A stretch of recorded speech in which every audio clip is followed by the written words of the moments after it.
महंगाई से जूझ रहे आम आदमी को अब एक और बड़ा झटका लगने वाला है। भारतीय रिजर्व बैंक ने प्रमुख ब्याज दर यानी कि रेपो रेट में 0.50% का इजाफा करने का फैसला लिया है, जिसके बाद अब रेपो रेट बढ़कर 5.40% हो गई है।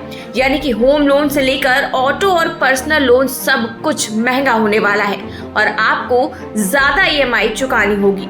बता दें कि 8 जून को हुई पिछली नीतिगत घोषणा में भी आरबीआई ने रेपो रेट में आधे फीसद का इजाफा किया था।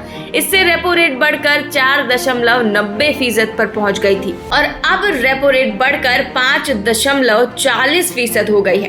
भारतीय रिजर्व बैंक के गवर्नर शक्तिकांत दास ने मौद्रिक नीति समिति के इन फैसलों की जानकारी दी। रेपो रेट में इस बढ़ोतरी का बोझ बैंक अपने ग्राहकों पर डालेंगे। इससे आपकी लोन की किस्त बढ़ जाएगी।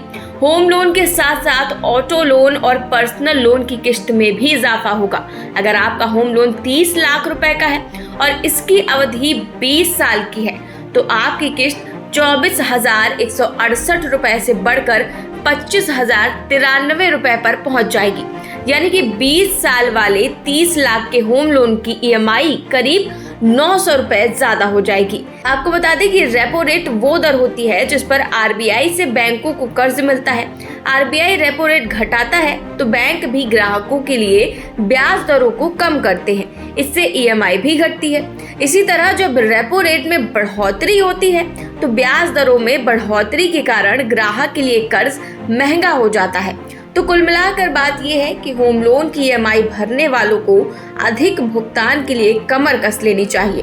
भारतीय रिजर्व बैंक की तरफ से रेपो रेट में इजाफा किए जाने के बाद से बैंकों ने लोन की दरों में बढ़ोतरी शुरू कर दी है। वहीं इकोनॉमिक टाइम्स की एक रिपोर्ट के मुताबिक ये बढ़ोतरी 1 दशक में सबसे ज्यादा है। Bureau report 4 PM news network.